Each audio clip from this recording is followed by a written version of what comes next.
Hello, human peoples. You're listening to the podcast network of Gamefully Unemployed. To support us and gain access to great exclusive podcasts like Fox Mulder is a Maniac, Tom and Jeff Watch Batman, Star Trek The Next Futurama, and our latest show, Spiel Boys, head over to patreon.com/gamefullyunemployed. We do game streaming, movie nights with our patrons every Friday night, and you can even commission your own podcast about anything you want. Literally anything, within reason, and we have to do it. You are quite frankly out of excuses not to go visit patreon.com/gamefullyunemployed. That's patreon.com/GAMEFULLY unemployed, which is spelled like it sounds. Who the hell am I? I'm a construction worker. After the bathroom, I said, be right back. I'm a cop, you idiot! Pasta. Oh! I'm Detective John Kimball. Who is your daddy? Answer the question! And what does he do? Put that cookie down! Now! Hi, everybody. Welcome to Into the Mr. Universe. This is our Arnold Schwarzenegger multiverse podcast. Featuring myself, David Bell, one of your hosts. And also featuring myself, Tom Ryman, another host. Yeah. And produced by Norm from Cheers. Big thanks to Norm from Cheers. Norm. No word yet on if it's the Norm from another multiverse. Why wouldn't it be? Yeah, I take people at the word. It's George Wendt from one of the many Wentiverses. Yes. The Wentiverse. The Wentiverse. Oh, I love it. Yeah. So if people don't remember, this is a show where we're going through all of Arnold Schwarzenegger's many roles in this vast multiverse of or at least a lot of Schwarzenegger. I don't know if we're going to do everyone. No, I think we're going to do, I can actually tell you, I think we're going to do 10. I believe it's all 10. Right. That's a and this is episode number. 5. I believe. I'll double check that. So, we're definitely going to have to pick and choose soon.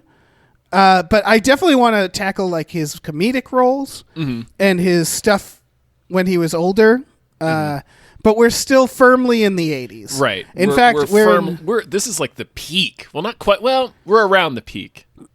We'll discuss that because personally, I think this is the best Schwarzenegger ever looks and is. And this is 1987's Predator. Y'all hear about Predator? Yeah, you guys heard about you hear about this? You heard about this Predator? This is one of those franchises. I guess I was going to say we did Terminator. We did the Terminator. But Predator is this the first franchise that kind of goes beyond Schwarzenegger? Yes. Like the term, like this became its own thing. Completely separate from Schwarzenegger. Like the franchise has nothing to do with Arnold Schwarzenegger. Right. Like I kind of understand why they tried to get him for the new one, and clearly he either wasn't interested or asked for way more money. Like I don't think he hates this film or anything, but I don't think he thinks of this like this is mine. You know, right? You can't have a Predator without Arnold. It's like, no, obviously you can. Well, Predator 2. I think man, Predator 2 is that's true. Predator 2 is the only one that succeeds at having a Predator without Arnold. The rest of them, meh. Yeah, I liked Shane Black's one. I understand the problems with it. It was very silly, and I don't mind Predators. Okay, I guess my because I was starting to list it and then I realized like I was gonna also be like, and I like Alien versus Predator 1 and 2. So I think I just like all the Predators. I think you just like all the Predator movies. Yeah, I kind of do as well.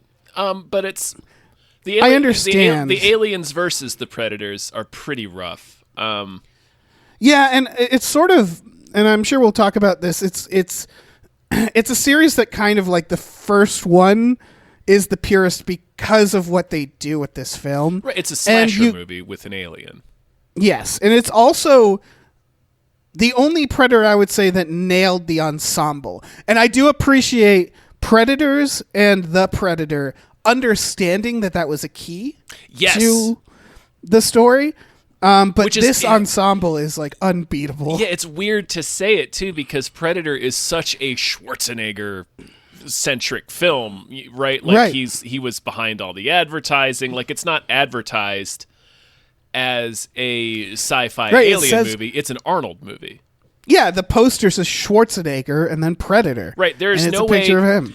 And the first half of this film, you could sit down, and I've actually done this. I did this with a friend of mine back in high school he didn't know what Predator was. You can watch the first half of this movie and have no fucking clue that an alien is going to show up. Right. Well, there's a couple things I was thinking about that, and we should. So this gets into our first section because we have some sections. Mm-hmm. The first one is the plot. Next is technically not Arnold, where we talk about him as a character. Yeah. Definitely not Arnold, where we talk about the best side characters.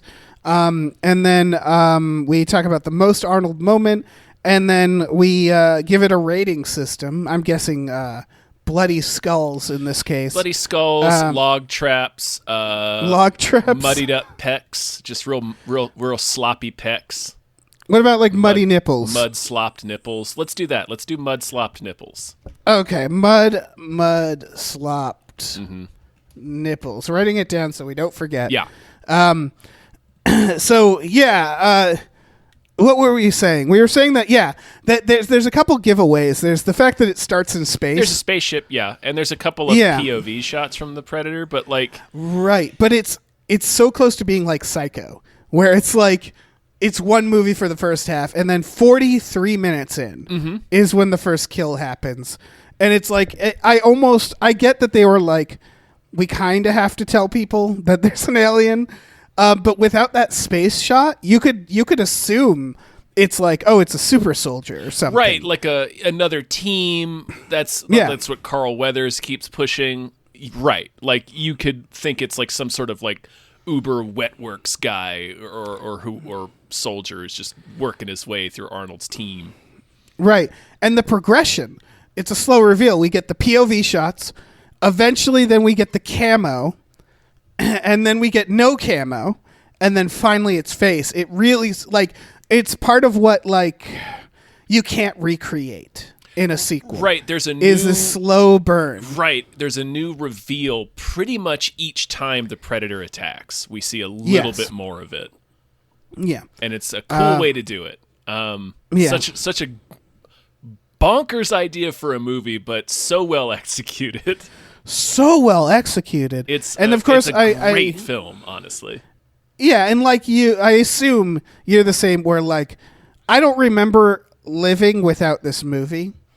I saw this very early in my life. I remember seeing this movie for the first time. I was still real young. I was somewhere between 6 and 8 years old. Right. And I remember hearing about it before I saw it and not really understanding it and being familiar with the box art, because it was I was only allowed to watch very select Arnold movies at this point.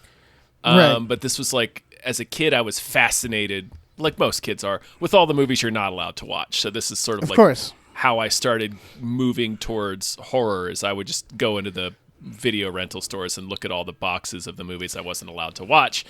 This is how I got obsessed with horror, and how I got obsessed with Arnold movies is I would look at the box art of every movie I wasn't allowed to rent, and Predator has strange box art. It's Arnold through the Predator's vision. Everybody, I'm sure, has seen it. It's not the most compelling image, but in some ways it is. When you're like a kid and you have no idea what the movie's about. Like I had no clue what that art meant. And then hearing about like an alien, and there's this dude with this fucking crazy ass gun. Of course, it's Jesse Ventura. It just seemed like a movie that couldn't exist, and then I finally saw it. Right. And it was awesome. For me, this was rec room basement, friend's house, friend's dad used to tape movies off of television, so they'd be the TV edits, and we could watch them. That would be Aliens and Predator, were the two that was like, yeah, this just built my childhood, making traps in the backyard.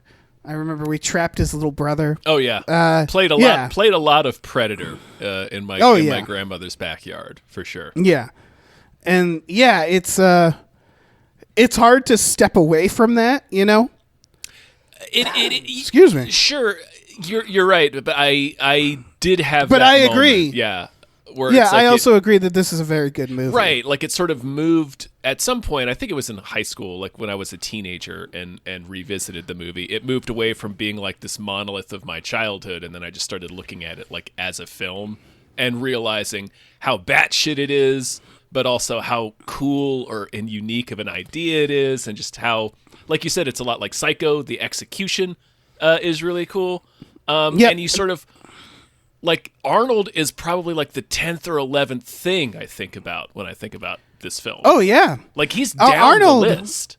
Yeah, I don't want to talk too much about it in this section, but this movie, in my opinion, sets Arnold apart from other action stars. Yes. And Arnold, I mean, we're going to get into the Running Man, and, like, that's the thing is Schwarzenegger, also what sets him apart is he would do movies that, like, Total Recall, where it's like it feels like he's a guest in this sci-fi thing, and so he's okay with being not the main attraction. Right. He's unlike a lot of, and I know, of course, he infamously throws his weight around, and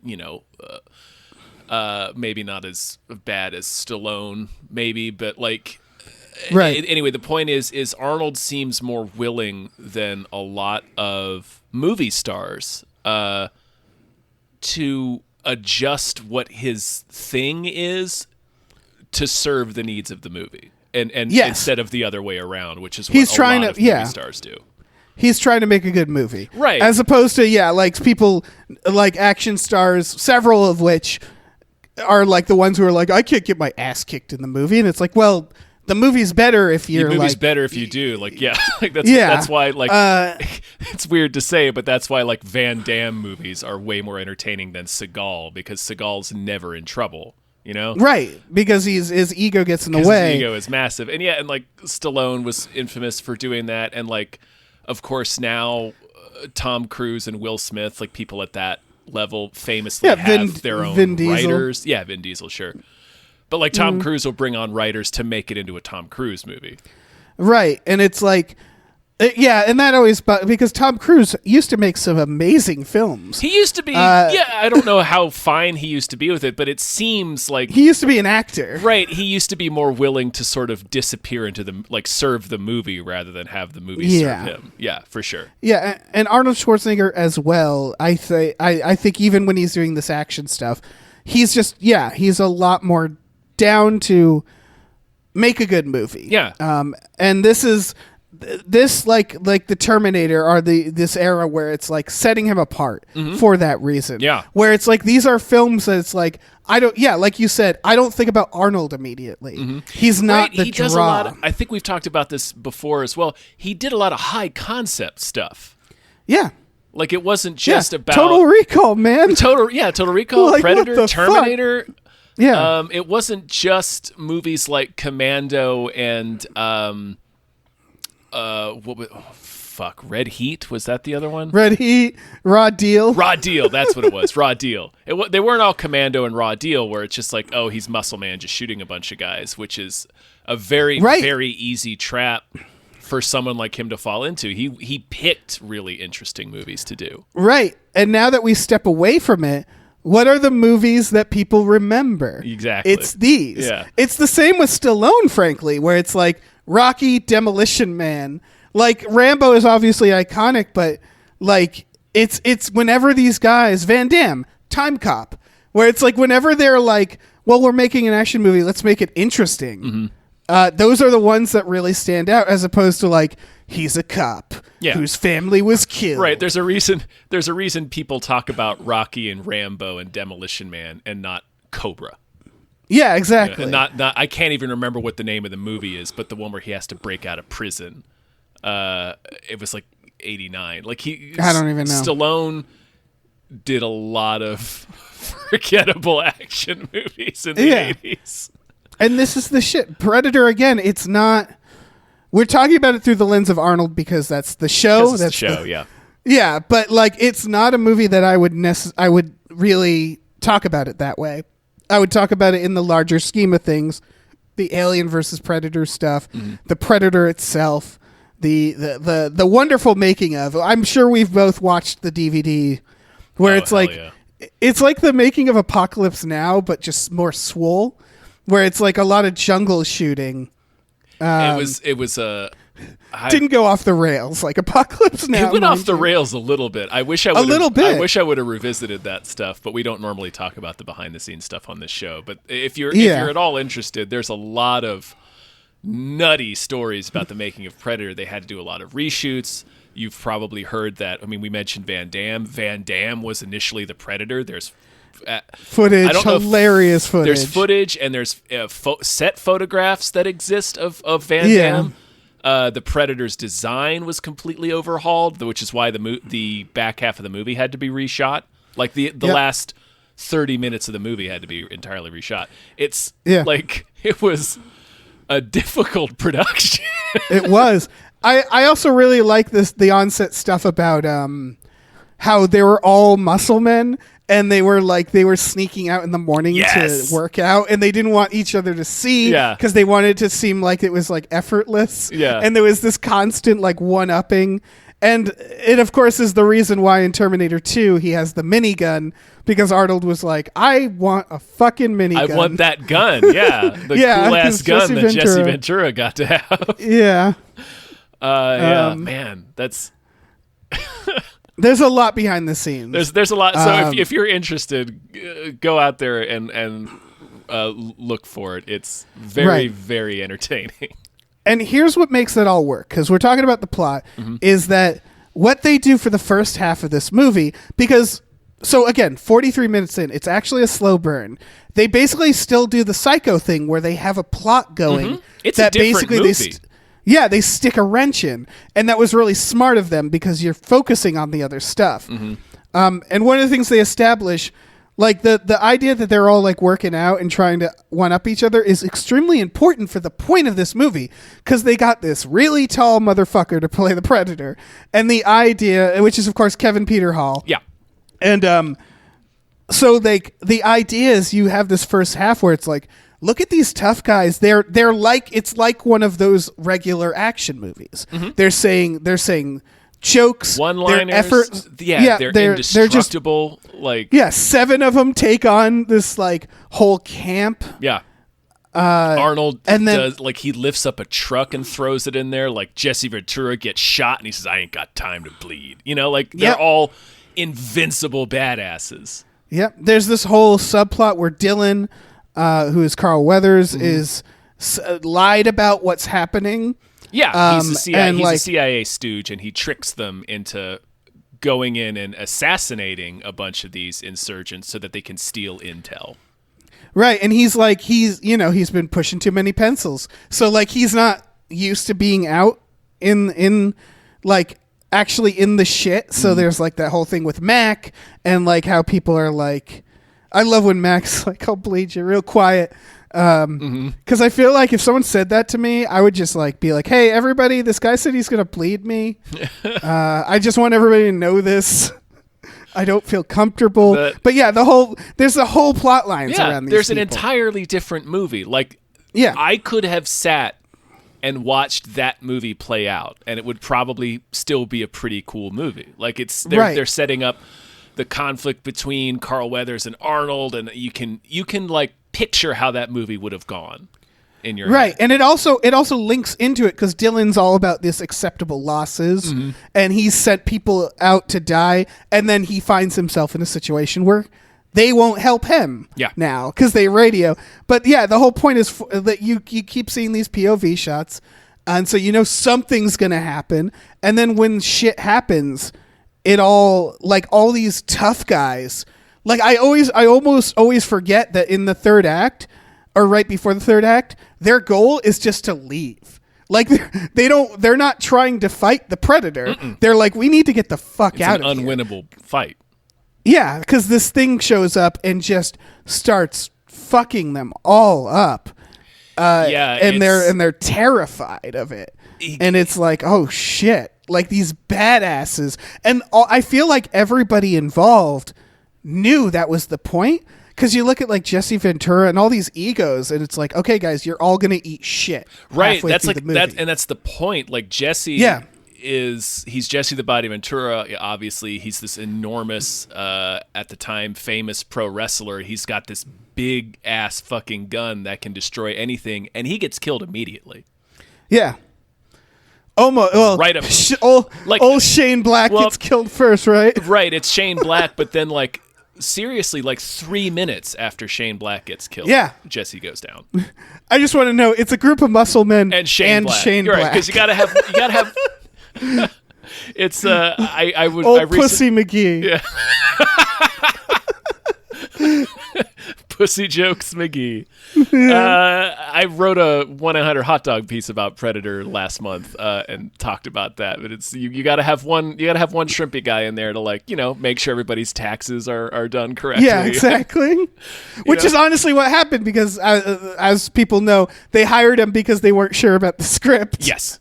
So he was literally there to being just in case. He apparently didn't write a word of the script ultimately. From what he has said himself, he did not actually end up writing any of the script. Yeah. But that's why he was there. It's a trick that they do it in Jaws as well. The screenwriter of they Jaws sure is do. a character in the film. It's a way to get around having to pay them as a writer and have them on set to do rewrites each day. It's why Kevin Smith was in the Die Hard 4. Yeah. Is because they liked the pages. That story is really funny because he auditioned for the role, but I guess he just rewrote the lines for the audition. I believe he rewrote his scene, right?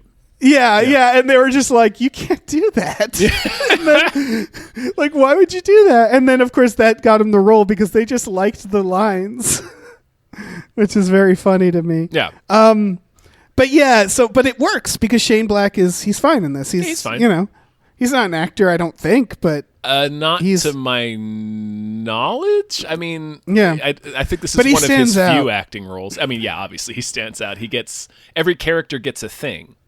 Yeah, and we'll get to that. Yeah. His thing is reading gigantic Sergeant Rock comics, wearing Coke bottle glasses, and making pussy jokes. Yeah, and that is important when talking about the plot. Is everybody gets a thing? Everybody gets a thing. That is big. Yeah. And to the point, I will say this: I constantly forget that Hawkins dies and not I know his name, Poncho, because they look identical. They look very similar, yeah. And they're both a couple of honkies, and just Hawkins those pussy jokes. It's just I remember that. Even though also Poncho has "You Got Time to Duck." He has moments. He's got funny lines. He's he speaks Spanish. He's Carl Weathers contradicts him because he also speaks Spanish. And he's sort of he's got the grenade launcher. Yeah, he's got a little bit. I think Poncho has the least amount of things to do. Right. It feels like it was a constant battle of these actors to look as swole as possible and also stand out. Right, and have a thing. Poncho stands apart from Hawkins because he's shredded, unlike Hawkins. Yeah. He's a little guy, but he's shredded. Yeah. And so 43 minutes in, one of them is killed. Shane Black's killed. Yeah. We have one of both the most memorable and funniest scenes that also extremely informs what's happening. As Jesse Ventura gets killed, Mac picks up the minigun, fires into the jungle while screaming, which is he's broken by it, this tough guy. And then, of course, the funniest thing is just everybody joining in with no idea what they're shooting at. They don't ask. They just see that Mac is shooting, so they shoot in the same direction. It's comedy gold. They all have the most serious face when they're doing it. I mean, honestly, it is very funny, but it's also you were. Again, it informs the moment. It informs the moment, and it informs the characters. Of course, they would come upon one of their guys is just wordlessly shooting into the jungle. They're not going to ask him what's going on. They're just going to shoot in the same direction. Yeah, and again, it's I guess Jesse. Something. Yeah, it's just Jesse Ventura. I get because pro wrestlers, they're tough guys, but they're used to taking dives. Yeah, right? They're stunt guys. Yeah, so they know the deal, but it's this moment, this beautiful turn where all these tough guys are fools all of a sudden. they don't know what's going on. The camera pans up, slow pan up the trees to show like the body they're looking for is right above them, and they don't even realize it. Nope. Until later, where Dutch slowly looks up and goes, "He's using the trees," which is great. Yeah, it's a good moment. Yeah. And so it becomes, like you said, a slasher film, a horror film, where it's like these group of tough guys, they're the equivalent of teenagers at a party all of a sudden. Yeah, it's the same thing that James Cameron did the year before with Aliens. The same idea where it's like, well, he's going to take these high-tech badasses with all these weapons and throw them in the same situation, and it's still like not enough. Exactly. Like it doesn't matter. Like all of your attributes do not mean anything in this situation. Right. And then they just legitimately are like, we need to get the fuck out of we're here. Fucked. We got to go. Yeah. Except for Mac, who's Max snaps. Yeah, he loses his mind. He's one of, if not the best character in the film, right? He is my favorite character in this film. And we'll get more into him. Yeah. And Dylan follows him, and that completes their arc together. Completes their arc together, and Dylan's arc about actually having to give a shit about his men and put his own neck out there. Yeah, right. So they're writing a movie. Mm-hmm. They're making a movie. Yeah, with characters who matter. We haven't talked about Anna. Yeah, who is also killing it. Who they give her a turn too, where she's someone that they find at the camp who desperately wants to get away from them until the predator shows up. Yeah. And then it's like, oh, she's not. That's how they realize, like, this isn't someone working with her. Yeah. She's terrified. Yeah. Who then, in the end, lets slip, like, oh, yeah, by the way, this thing has been around. Well, whenever it's really hot. It was like a legend, you know? Yeah. So she's like putting the pieces together. It's right. It's as elegant a way to get that exposition in as anything. Absolutely. So the purpose of that is to just let us know that, oh, this alien has been coming here for a while. Right. And this movie is great with knowing, like, we have it starts with the first scene where it's like, here's the mission, you son of a bitch, they're going to make a meme together. Mm-hmm. And then we're off to the races. It's one scene, thunderclap chopper. Of those beefy arms coming together. Yeah. And then it's like, okay, how much exposition do we need throughout? It was very interesting to add the idea that it only shows up when it's hot. And I know only Predator 2 recognized that, right? Because Predator 2 is like, oh, it's hot in Los Angeles. And that's like, but like then Aliens versus Predator, it's like, well, literally in the Arctic, yeah. Yeah. But I get it. Like, why do we need that lore? I guess it's kind of neat to show, like, they're not from around here. It gives it like a boogeyman thing. It reminds you that they're not from Earth. And I think we mentioned earlier, like, the sort of staggered reveal of the Predator itself in this first movie. Also, the thing they do in this movie that you can't really recapture in the sequels is there's no lore. Really, like the only lore we get is Anna saying, "Yeah, it's right. Like shows up every couple of years. Only when it gets like really really hot, this fucking boogeyman shows up, and that's all we know about it." Right, and that's the thing. It's another thing that like it's what Alien did. It's what this did. Where it's like when they make sequels, they're like, "Well, what do we do?" It's like, "Well, naturally, we're going to add more lore." Don't do that. Well, I would argue that Predator 2 added just the right amount. Just enough. Throwing him the bunches of Predators showing up at the end and throwing him an old pistol was just enough. Yeah, and I honestly do think the other ones don't do too much. I would say the second Alien vs. Predator, when we show the planet, it was like, oh, okay, settle down. Yeah. But they know, like, I would say with Alien 2, it's when we get to Prometheus, where it's like, I don't know if I need all this information, you guys. I just want to watch an alien. Yeah, it feels like you guys have lost the plot a little bit. Yeah, exactly. And so this does a lot of, like, characters being like, he's a hunter. And everybody's just like, yeah, I agree with that. And then that's it. That's the lore. And it's like, well, one person just said it, but they're not wrong.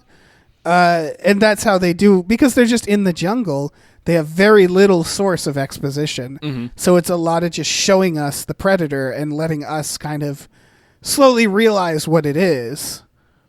And so, like, yeah, it makes sense. Yeah. And yeah, so, like, at this point, it's just them all trying to get the fuck out of there, being killed one by one like a horror movie. And that is a thing that I think the other Predators kind of forgot, that it's a horror movie. So even like Predator 2 forgets it, right? Like it becomes more of an action film almost immediately. Yeah. And this movie tends to get classified in action sections, and there's action in it, but I wouldn't call it an action movie. Well, one of the creepiest things I ever saw as a kid is when Dylan looks and sees Mac's dead body and hears the Predator mimic his voice. Yep. That's a horror movie moment. Yeah. That is creepy with the slow zoom in on Mac's dead face. Yeah. Yeah. That is done like a horror film, and it is so well done. Mm-hmm. But I get it. It's John McTiernan, so it's like it's just I forget that this is horror, or this is like horror sci-fi action. Mm-hmm. And then everybody, and then it just Arnold gets separated. Everybody else dies, and then it's suddenly this. Right. It's the last act of the movie is Arnold versus the monster. Yeah, and making traps. And it's cool and because fucking fighting him up. Arnold again. It's a sequence that emphasizes the fact that Arnold. He's the biggest motherfucker alive, and he's still. Like the fight ends with him running desperately away from the Predator as it's chasing him. Like his size doesn't mean shit. Like he has to trick the Predator. He cannot fist fight this thing. Yeah, he has to use his brains. Yeah. And drop a fucking log on this asshole. Like it's really interesting to see, because we keep mentioning that it has a lot of slasher movie elements. It's like a teenage girl being chased through the woods by Jason. Like he's the final girl. Yeah, he's the final girl. He's just frantically running his ass off to get away from this demon. It's such a good movie. It's pretty sweet. I can't even remember what section we're on because I'm just talking about Predator. We're still talking about the plot. Okay. And so we can get into the next section now. Okay. Which is technically not Arnold. And I feel like we already kind of covered the big thing I wanted to say, which is that he understood that to make a good movie, you have to be the underdog. Yes. And to be the underdog, you need people who are tougher than you.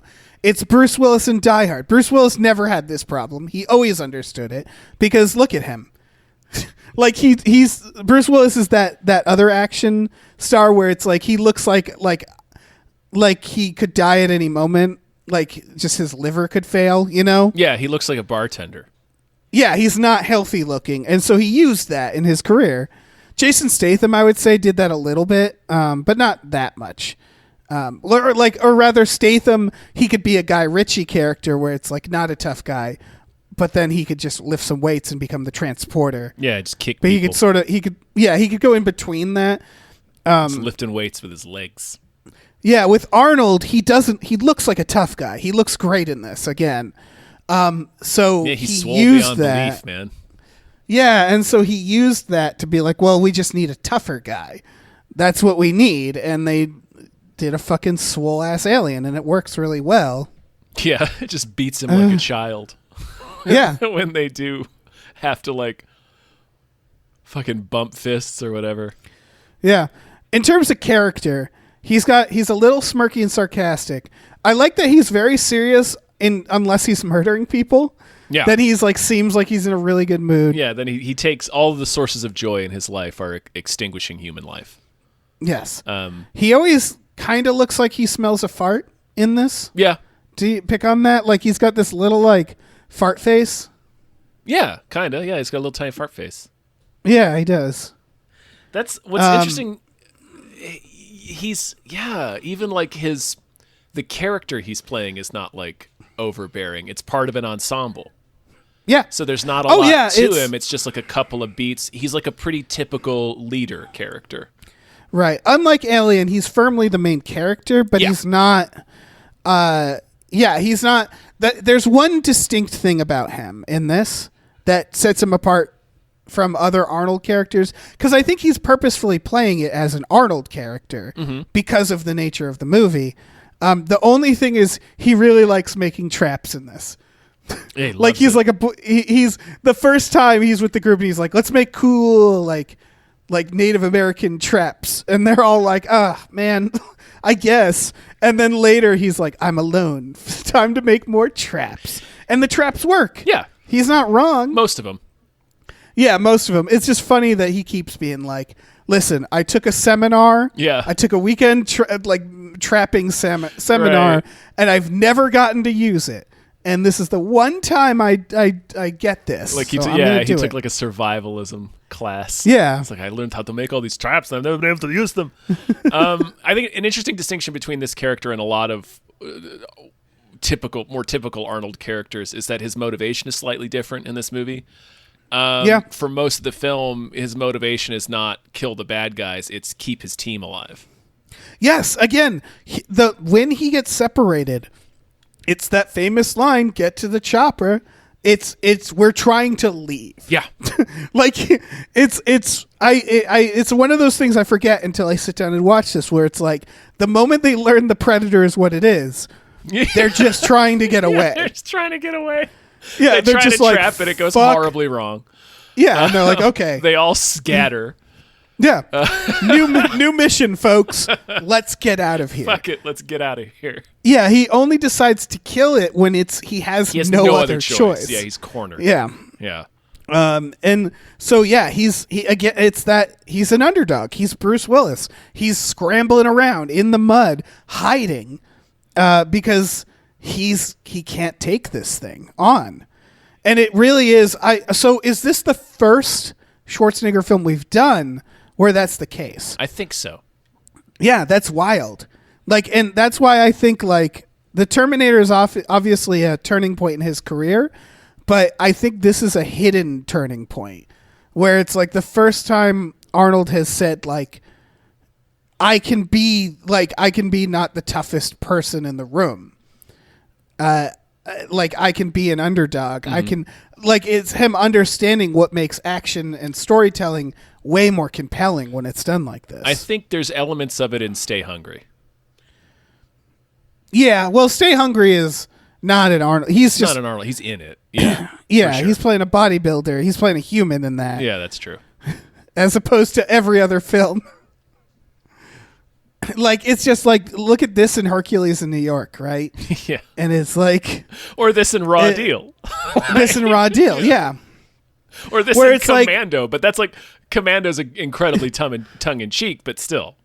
Right. Because, it's this, I think it's this realization that it's okay, well, if every scene I'm in, I just bulldoze everybody, then why would anybody watch this movie? Yeah. It stops being interesting unless we do something really out there. So, and also, when did Die Hard come out? Because I do think Die Hard kind of would have influenced. 88. Is Die Hard? Oh, so it's not even out yet. No. It was Oh, McTiernan's next movie after Predator. Okay. So that makes sense too, though, that he probably was thinking about this, where he's like, you know what makes an action movie? When the star isn't the toughest guy, Yeah. where the star has to scramble. And it's it feels like this is establishing a trope that it doesn't feel like we had before this point. This is the beginning of moving away from the Superman of the 80s, I think, which is funny to say because Predator is the most muscular film ever made. Right. But that's the point. It's all these muscle dudes and they all get fucking destroyed. Right. Which we should really, I personally think we need to move back to that because it's the same. It's hero films and Commando. They both have that same problem. Although superhero films do the Predator thing where they're well, just have a tougher guy in the room. And that's really effective. Yeah, it's incredibly effective. When Thanos beats the shit out of the Hulk, it's oh shit. Yeah, and they were smart enough to have that be the first thing that happens. He just kicks his ass. Dismantles the Hulk. Yeah. Yeah, it's prison rules. Yeah, just savage. Yeah, so they do understand that. It's just this where it's every man. Or, again, in this case, it's trained killer who just suddenly is reduced to a child. Yeah. It's so good. Literally running away through the woods, holding his shoulder and all but weeping. Yeah. In that last chase. This feels like it's the start of it. And I would argue Running Man starts doing that. I mean, Running Man walks the line because he's definitely a murder machine in that. Yeah. But he's realizing like you have to give him like it can't just be a cartel, you know? It's got to be there's got to be a challenge. Yeah. It's very important, I think. Yeah. Yeah. And that's kind of why this is the beginning of getting into that. And then the 80s superhuman action movie kind of fell out of style in about 10 years later in the 90s. Because we started to move more in the Die Hard direction of things. And now we're kind of back into the Superman thing now, I think. But it's like it's more like all encompassing. It's not just that like the hero is unbeatable. It's also that they're also just like the best at everything. Right, yeah. So you get movies like Chris Pratt and the Tomorrow War, for example. It's like, oh, that's the boringest thing imaginable. Like we need to get right when they're yeah. We really do. We really need to start thinking about this era of action and why it worked so well. And like it's okay to go back and forth, but like it's cyclical. Yeah. Like trends are cyclical. Yeah, but I definitely do think like when again we look at this era and we look at the like we're saying is that the least memorable movies are the ones that don't do this. And so like it does feel very important. Or you do a film like True Lies where the whole point is the challenge isn't action. It's an emotional one. It's I think my wife is fucking Bill Paxton. Yeah. And it's that, and then trying to keep his life a secret. Yeah, you give him challenges where their particular attributes aren't much help. Right. But you got to do something, because otherwise, what's the point? Yeah.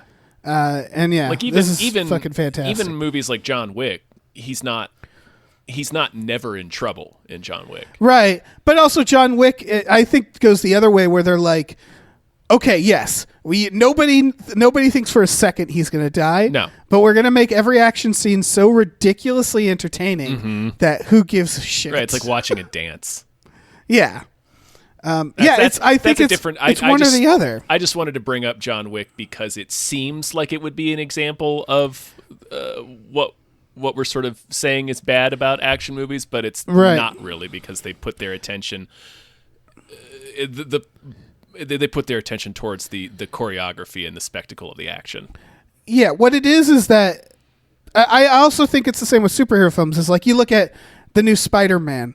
It's like we're not introducing a more powerful person here.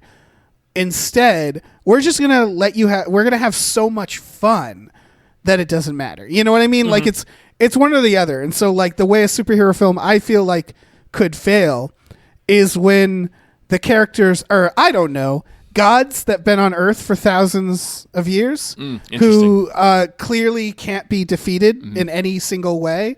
And then you have it not be charismatic or fun in any way on top of that. And then everybody's like, so there's nothing in this movie, huh? Like, that's what it is. You do one or the other. You either if you're making your characters indestructible, it better be entertaining. It better have good jokes or like a good emotional story, you know? You better give them something else. Otherwise, it's like, what are we doing here? Yeah, so anyway, getting back to Dutch. Dutch. Yeah, good old Dutch. He's fine. There's not much to him because he's part of an ensemble. But I think, just to reiterate what you said, I think this is an important and usually overlooked progression in Arnold's career in terms of roles he was willing to play. Yeah. Should we get into our next section? Uh-huh. Definitely not Arnold. Arnold. Where do we even fucking begin? You mentioned aliens. This is a movie filled with heroes. Yeah. So we got Dylan, played by Carl Weathers. Yeah. The Hem and Mac stuff. He's like the character with the biggest arc. Like Mac? Yeah, outside of Dylan, yeah. Yeah. He runs off to get Mac alone. I love that moment because it's like, what are you going to do with your fucking gritty Aladdin vest? Like, how are you going to take on this creature on your own? Listen, man. And he doesn't. He doesn't. No, he doesn't. He gets fucking destroyed. He gets his arm blasted off. He dies so good. Yeah. Yeah, he really has like the only arc? Is it the only arc? Character arc? Dylan? I would say completed arc. Completed, yes. Other than, I would say Dutch's arc is, I have to get out of here. Yeah. And then he does. Yeah. We have Anna. God, who plays her? She's not in much. No. I forget her name. Let's see. Elpidia Carello? Did I say that right? I'm sure you did. That actress, man, she's got like a whole meat parade there on set. That could either be, if she's into that, that's great. But I have a feeling it was just a lot of prima donnas and her. You know? Probably. Yeah. Yeah. A lot of beefcake prima donnas. Yeah. I feel like she didn't get as, like, she's just like hanging out with the Predator on set. Like, these guys are ridiculous. Yeah, honestly, yeah. Because there are two full-blown maniacs in the cast. Yeah, there sure is. There's Jesse the Body Ventura, who, obviously famously went on to be governor of Minnesota. And Blaine. He's Blaine. He is not woke in this. No. Jesse Ventura I is will not note- somebody I would call woke. No, but like the character of Blaine also. Yeah. It's so something. I want to talk a lot about Blaine. Yeah, Blaine's incredible. Well, he's also kind of a clown, right? And I think he was like, I remember as a kid thinking he was a clown. Yeah, he's supposed to be kind of it's another, he serves, his demise serves a dual purpose in that, one, he's at the time one of the most recognizable actors in the film outside Right, he of seems Arnold like, himself and Carl Weathers. And he's like supposed to be the toughest guy. Yeah, and he's got the coolest gun. He's got like a hat and an MTV shirt, so he's kind of like Devil May Care. He's got fun lines. He's Jesse Ventura, who is a charismatic, entertaining guy. And then he just gets destroyed, so it serves a dual purpose of he's this big tough guy who gets eliminated immediately, and also your comic relief is kind of gone at that point. Right. That's the thing is like they dunk on him. And like I don't even know if Jesse Ventura knew it when he was filming it, but it does feel like they're making fun of him as a stereotype. The ain't got time to bleed. His gun, by the way, wildly impractical. Yeah, but it's like not a good awesome, gun for Dave. the mission. It's awesome. I know, but like I would bring that gun 100% of the time, regardless of what our goals were on the particular mission. It's too heavy. I don't care. It makes It's so the much noise. coolest Yeah. gun, Dave. Yeah. I do want to talk about one of the most baffling aspects of this movie to me. We sure, and then we got to get into the second full-blown maniac, but go ahead. Yes. Well, you're taking it one at a time here. Mm-hmm. And it involves Bill Duke, Mac, who best character. Mac is incredible, yeah. When Blaine dies, there's this like, it feels like a reveal where Mac's just like, he was my best friend in the whole world. And I was just like, wait, he was? Like he's staring up at the stars saying goodbye to him. Yeah, he has like a soliloquy, yeah. Like they might have been lovers. I can't tell.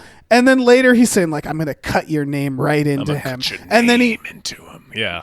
Yeah, and he Solid goes line. out into the jungles. Every delivery of Max in this movie, of Bill Duke's, is Bill Duke fucking is incredible. This is the best. Yeah, he's he amazing is, in this film. Yeah. But it's just like he's also the sweatiest man who ever lived. Oh yeah. In this movie. Yeah. I mean everybody was getting hosed down between each take, man. This is the most vascular, sweaty film ever made. Right. So he's also like a weird troll to Dylan. Like he's whispering everything. He doesn't like him. The scorpion bit where he's just like slowly asks him to come there. Yeah. Their whole dynamic is that Mac resents Dylan like being there because Dylan's a suit and tie guy. He's a pencil pusher. Like he's right. Who the fuck are you? Now you're coming in here and trying to tell us how to do our job. And like he makes a shitload of noise. He doesn't know anything about being in the jungle, so there's a scorpion on his back. Like, he doesn't respect him. Yeah. Yeah, and he's like kind of trolling him. Yeah. Also, as an aside, I had never noticed before, but that scorpion, there's like clearly putty on the knife holding the scorpion in place. Mm-hmm. I don't know why I never noticed that. Yeah. It's anyway, right there. Yeah. But like the weird turn he gets with Blaine, whereas like he's really affected by Blaine's death. Yeah, man, they're bros. Yeah.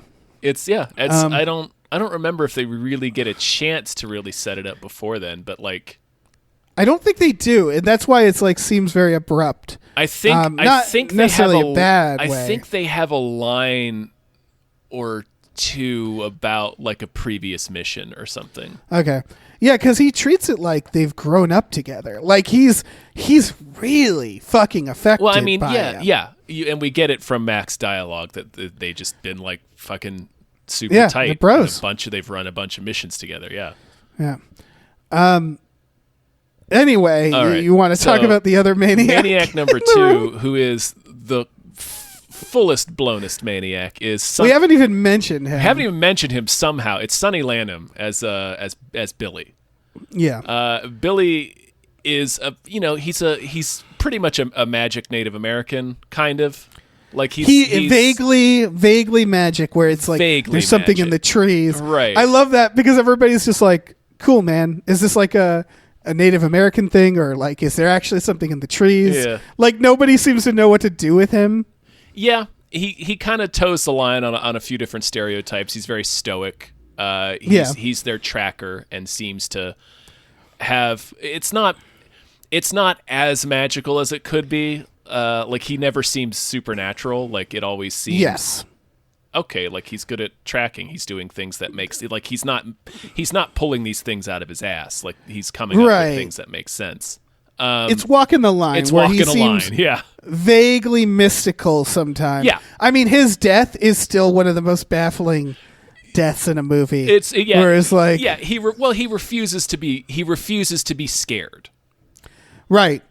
And then he just, I'm pretty sure they never show his death. I always imagine the Predator saw him with the machete and was like, well, I'm just going to shoot him from this tree. Like, just I mean, we see the POV. Shot him while sitting in a tree. We see his POV coming up onto the log, and then it cuts Right. to a reaction shot of Billy that you can tell that a monster has just walked in front of him, but he's keeping his composure. Right.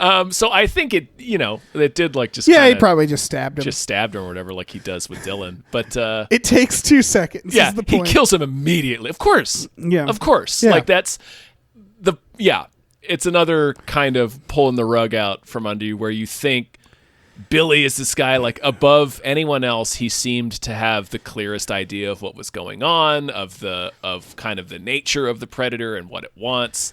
But Right. even him, like, and then he takes this dramatic stand where he's like, he throws his guns away. He's like, I'm not running from whatever this is. I refuse to run from whatever this is. Exactly, So you yeah. think he's gonna like put up a fight, and of course he doesn't. Of course he doesn't. No. It's an alien demon. Yeah. It's what we're saying. Yeah. It's a great setup for the realization of like, and then you hear him scream, like loss of all dignity, just screaming It's a out. horrible scream. Yeah, and it's like, oh shit. Yeah. Because he's kind of throughout. It's like that Simpsons joke when the Yakuza's in Right? their Yeah, front it's like, yard. well, you know, when where that he's guy like, look does at that something, it's guy. gonna be Yeah. cool. Yeah. Yeah, and nope, nothing. Nope. Yeah. So, Sonny Landham, But- in real life, tried to follow in the footsteps of his fellow gubernatorial stars Jesse Ventura and Arnold. Of course, Arnold eventually became governor of California. Ran unsuccessful gubernatorial campaigns built on really like some far right crackpot shit. Like Sonny Landham was legit out of his mind. Oh yeah, well, there's that whole story about how on set he had a handler, and it was to protect other people from him. Like they assigned a dude. It reminds me of like in the set of Rain Man, they had a person specifically to make sure they don't lose Dustin Hoffman in the casino. Like there was like just like a PA with a fucking. Yeah, it was that. It was he kept leaving to go gamble. They were like, all right, well, we need someone with like a walkie-talkie. We need a Dustin Wrangler. Yeah, and it was the same deal, I guess, where it was like he was just a maniac on set. He's a full-blown maniac. I do love like two, almost 3. That is way too many members of Predator to become politicians. That is 2 more than we ever needed. Yeah. But so be it. But yeah, he is. Yeah, this dude is out of control. Yeah. He is since passed, right? Oh yeah, he passed away a few years ago. Yeah, and this is man. he doesn't sound like a guy I want to hang out with, but he's killing it in this. I'm glad he was in this movie. He is a singular presence in this film. Yep. Then we have which is funny because he's so like collected in this movie. You wouldn't look at his character and think that he was the person he was in real life. Yeah. Oh yeah. It's like the total opposite. Yeah. That's acting, baby. So I guess in many ways he's the finest actor in the film. Yeah. He's keeping it all under control. Yeah. Because Jesse's just Jesse, and Arnold's of pretty course much he just is. Arnold. Yeah.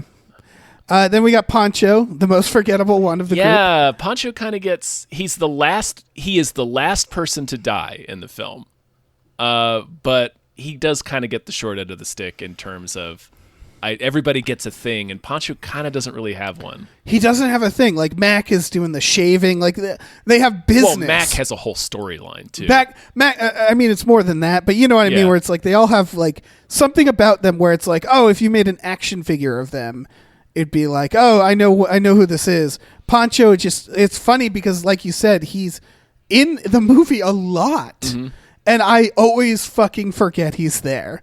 Yeah. I always see the word Poncho and I go, wait, who? Yeah. Like, it's just, he's not, and again, you got time to duck. He's got good lines. He's got good lines. He's got a solid hero shot, sort of, when he catches Anna when she's running away. Right. Yeah, I don't know. It's not, He's just, it's not that the movie sort of mistreats him or anything. It's just that he doesn't have a thing that we remember about him. Tell a pussy joke or two. Yeah, man. give him a fucking comic book. Throw some glasses on his head. I don't know. Yeah. That brings us to Shane Black, who Right. I love his second pussy joke happens right after they've killed all these people. Yeah. And it's just very funny that this is like his post-murder rush. It's just what he does. Yeah, we know exactly who this guy is. He is their communications guy. Very pointed. Oh yeah, the nerdy guy is the guy that uses the tech. Everything about him, the glasses, the jokes, it screams, "I'm going to die first." Yeah, I'm the first guy to die. Yeah, 100%. I am not long for this world. We also have to talk. I have some more side characters I want to talk about. For one, the Predator. Yeah. Kevin Peter Hall, who also, I always love that he's also the guy who saves them from the Predator the at the end. pilot, at the end of the movie. The Predator, biggest asshole of this movie, gets killed by a log. Like a fucking log. Right. He's such a bitch about it too that he nukes the jungle. Yeah. Can't see muddy things? What an asshole. Yeah, that's a stupid Achilles heel. Yeah. His blood glows. Way to evolve to be a hunter, you asshole. Like, that's the worst thing you could have. That's another. I think that's an aspect of the movie. I mean, we're having fun. We're doing jokes, but I think it's an aspect of the movie that works real well. Like it's on theme, where even Predator is not as invincible as it seems. Right. They keep cutting back to him, essentially going, "Ah, damn it!" Yeah, motherfuck. It's like a guy getting his ass kicked by a deer while he's out hunting. Yeah, exactly. I mean, I did a whole cracked video about how Predator is just a dickhead hunter. Like a rich dentist going on a safari, because he behaves like a maniac. Like if a hunter did the things that he did, that person would be like fined and like lose any license they had. Like he's just behaving like a lunatic. Yeah, he also dies. Yeah, and it's like you shouldn't have died in this situation, right, he gets bro. a You log have every dropped advantage. on his head, and it's just like, yeah, fuck you, and nukes the entire jungle. Yeah. What a prick. Yeah, he gets completely owned. Yeah. I like that he just has to get the bodies. He sneaks into the camp to grab Blaine real quick, which I love the image of carrying Jesse Ventura into the trees. Mm-hmm. It's that thing where it's like he's supposed to be a tough guy. That's the whole point of this movie. But then you think about it more and more, and you're like, what the fuck are you doing out there? How did you lose? Like, the fuck is wrong with you, man? Messed up. Yeah. Speaking of which, big shout out to the large camp of dudes who managed to get killed by 7 people while they're running around like the fucking like a Benny Hill sketch. Like if you watch any of these scenes when they take over the camp, they just like it's like just go like duck behind something. Yeah. Take cover. Stop running and shooting at nothing. I you think jackasses. the idea is that they kind of surround them, so they're attacking from all possible directions. So they're bewildered. Right. They don't know where to focus, and it sort of becomes immaterial that it's only 7 guys. But yeah, it is like a couple. Like the Russian army is there as well. Right. There's a helicopter, and they still have- fucking lose. They have strong NPC energy. They where they're really like, do, yeah. what do we do with these barrels of fuel? I don't know. Let's just leave them out. Yeah, let's leave them out right next to the helicopter. That's probably fine. All right. That definitely won't explode. Biggest shout out to me is the guy who appears to be reading instructions when Dutch comes in and goes knock knock and kills him. It just blows him away. Yeah. Is he building a shelf? Like what is he up to? He's trying to destroy the documents because Carl Weathers comes in right behind him and snatches up the papers the guy was going through. That makes sense because I was just like, what are you reading? He is trying to prevent Dylan from getting the stuff that Dylan is there to steal. Right. Yeah. But it is funny. It just looks silly. Right, he's going through his papers, and then Dutch just goes like, knock, knock, and fucking just annihilates him. The only other side characters that I had listed was it was a hedgehog or a porcupine who helps Blaine, the predator kill Blaine. Yeah. And then the boar. Like, was the predator just like releasing these decoy animals? Probably. Yeah. That boar who gets wrecked. That boar. My God.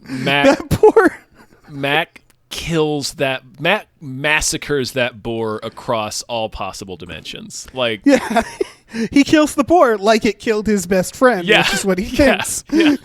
He just mindlessly stabs this thing like 78,000 times. It's incredible. Yeah. Incredible. That's all I have for. I think we need to bring up Jim Hopper because. Jim Hopper? Yeah. Oh, yeah. The leader of the first team that Dylan sent in there that gets shot down and killed by the Predator. Oh, yeah. That's. Is that what you told Hopper? He didn't disappear. He was skinned alive. Anyway. Poor Jim. Poor Jim Hopper. That's where the character from Stranger Things gets his name. Oh, shit. It is, isn't it? It's also Hawkins is the name of the town in Stranger Things. You're right. Mm-hmm. What a weird. I mean, that's in my opinion. That's how you name things. Is like you just pull shit from movies. I mean, it was from shit you like. It was an '80s movie, so like that's as much as the it makes sense. It has to make, but yeah. And then the general who sends them all in. Yeah, General Paper Thin Mustache. His mustache. Yeah. I didn't. This was the point.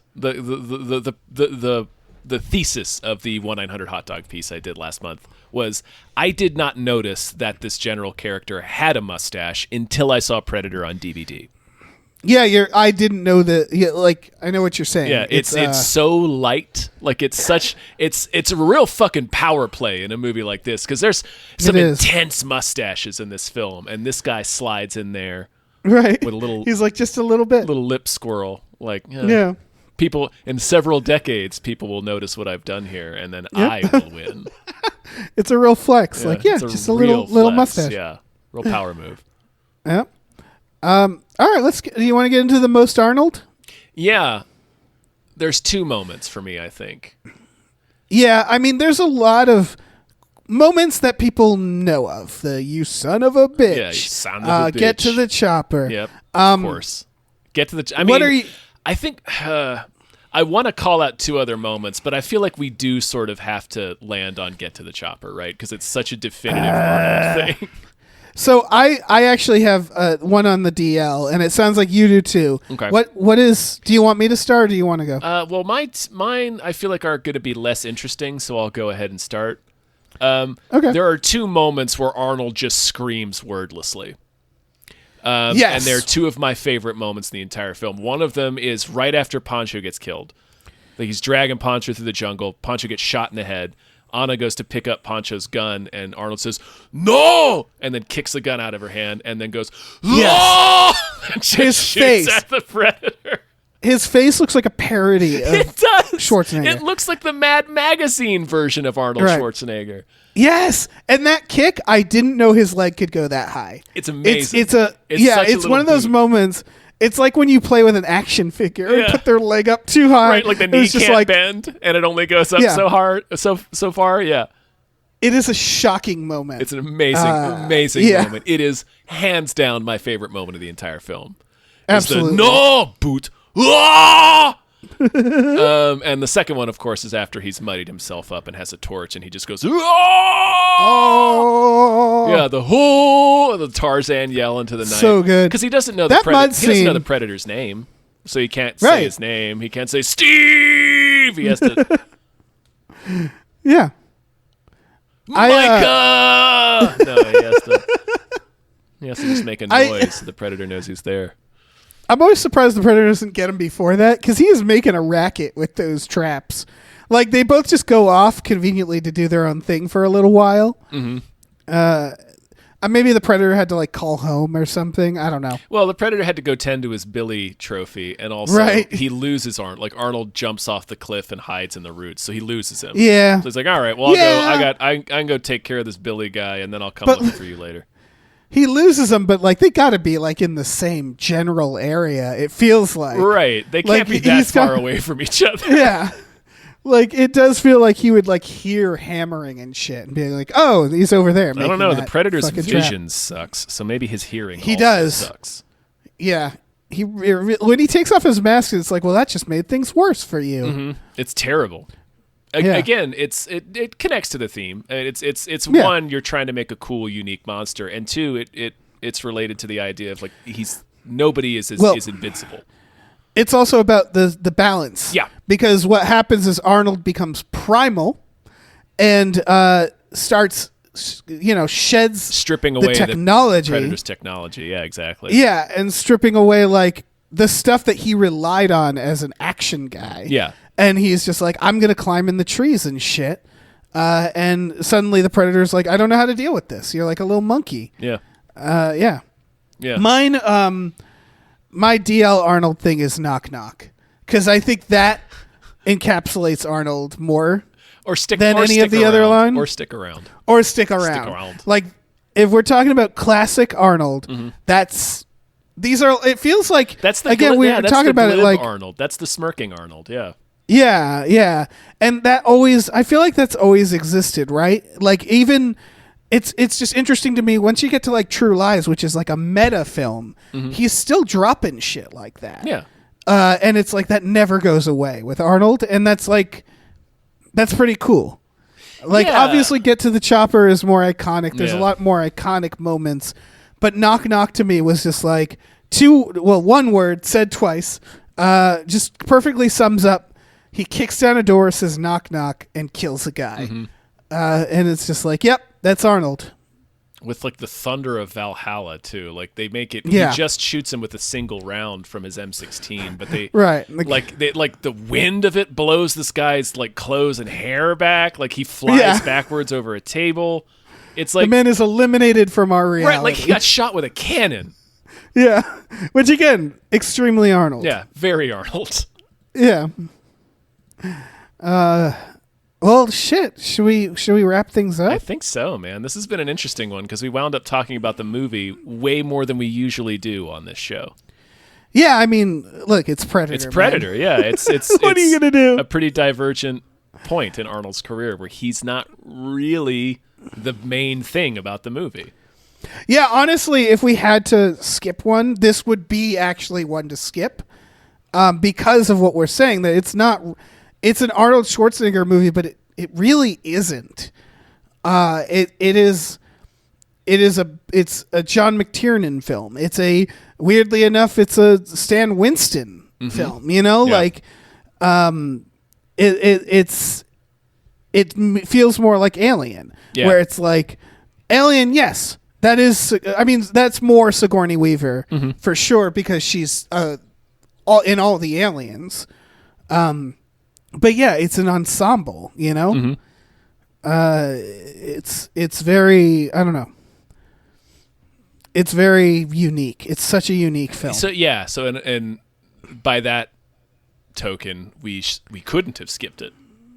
It's Yeah, like the exactly. most unique movie. Well, not the most, but one of the most unique movies in his career. Yeah, for sure. It's so good. Mm-hmm. So good. Fucking rules, Well, man. It's a good-ass movie. Yeah, and speaking of which, it's time to rate it between 1 and 50 mud-slopped nipples. Mm-hmm. I mean, I'm going to give it all 50 nipples. Yeah, all 50, obviously. Yep. The Actually, can we do sloppiest nipples. 51 because that's an odd number of nipples? Uh-huh. Yeah. That's what the Predator's nipples. He has one nipple in the center of his chest. Yeah. Yeah. Oh, that's weird. He's an alien. What do you want? He's got a little crab face. Honestly, though, Little crab you face. only need... So why do we have 2 nipples, Tom? Because you only need 1, right? Well, you got to trade off. Yeah, you're right. This one That's gets, like- nature was like, Yeah. If we need a backup nipple. Yeah, you need a backup nipple. If it was all one nipple, that would oof. Just talk Also- to any woman who's breastfed, Dave. Yeah, I know. Also, you might have twins. That's so it's like true. Maybe you need to, Yes. yeah, You might have That's, twins like the Schwarzenegger film. right. Like dogs have a lot of nipples because they're like, we have Because litters. they have big litters, yeah. Yeah, so is it the idea of like the number of nipples a creature has is like, this is how many babies we anticipate at the most? Sure, I guess. That nature is like, I never, but then of I course never- there's triplets. Yeah, I never thought about the nipple distribution across the kingdom Mammalia. Yeah. Listen, I'm glad they're there, but like, it is. I don't know who's in charge of nipples. Do we know? On this film, I guess Stan They Winston they must have had a nipple Must have had a wrangler nipple on this wrangler, film. Yeah. chasing Sonny Landham around Just his nipples. because he was trying to actually carve his nipples off with a machete. Yeah. No, Sonny, no. This will affect your No. future gubernatorial campaign. Well, shit. We're done. Yeah, we finished. Woo! Big thank you to Norm from Cheers. Thank you so much. Yeah. We can cross off Predator. I believe we're doing The Running Man, We kinda right? have to. We can't skip the And Running Man. And I think we made a list, so we might already have knowledge in advance of like what are the 10 we're Knowledge, doing. Knowledge. Knowledge. Oh no, we have a very long list. So we're gonna have to start. We're going to have to start killing our darlings, yeah. Yeah, because like Running Man for sure, but then there's like Red Heat, and it's like I We don't can probably know, skip Red man. Heat, yep. Yeah, but then there's like Twins and Kindergarten Cop, and it's like, do we pick one? Total Recall, Terminator 2, Last Action Hero, True Lies, Junior. Good God, skip Junior. I think. Yeah, I was about to say, I think we can skip after maybe True Lies. We can kind of skip a little bit. We'll figure it out. Go We'll to figure like it out, baby. I wouldn't mind End of Days because I think that's a fascinating Arnold Ugh. character Yeah. because they're trying to make a man at rock bottom, but they can't. They don't quite do that. It's very funny. Yeah. There's a lot of things Yeah. they don't quite do right in that movie. Yeah. All right. Well, until next time, thanks for listening, everybody. You should Yeah. check out our Patreon. That's patreon.com/gamefullyunemployed. For just $5 a month, you get access to some exclusive podcasts like Tom and Jeff Watch Batman and Fox Mulder is a Maniac. We also do podcasts with the Small Beans Network, and that's Spiel Boys and Star Trek The Next Futurama, all of which are on our Patreon. For $10 a month, you can watch movies with us every Friday night. I think Forget what we watched. I think we've probably watched Predator before. Oh, yeah. must We've have. definitely watched Predator too. We've watched some Predator films, that's for sure. Yeah, that's going to happen. Mm-hmm. You're going to get some Yeah. Predators in there, yeah. Of course you are. I mean, last night we watched the Rollerball remake, so the John McTiernan Rollerball. Yep. And Robot Jocks. That's the kind of Yeah. excitement you can look forward to on Gamefully Unemployed's Friday Night Movie Nights. We also have a store. Head over to gamefullyunemployed.com where you can find a link to our Teespring store, which is a new t-shirt place. We're not using TeePublic anymore. I've seen some comments in our Discord about how TeePublic's not the best quality, so just wanted to reiterate we're using a new company now. Yeah. That appears to be better quality. At least the shirts I've gotten from them like seem to be pretty good. Nowhere's perfect. No, I would say. Yeah, but now that we've got nobody's merchandise is perfect. But ours is best. We do have some cool original artwork and designs that you can get on T-shirts and stickers and posters, all kinds of things. So check that out. Check that out. Check it out. And watch Predator, and then Predator 2, and then Alien vs. Predator, and Alien vs. Predator Requiem, and the Predators, and then the Predator. The Predator. Yeah. Is that the right order? Yes. Okay. Yeah, in that order, which is just the order. Make that a week of it. Make a or a day. Nice little Saturday. Yeah. Across the Predaverse. Into the Predaverse. Into the Predaverse. All right, let's be done. Bye. Bye.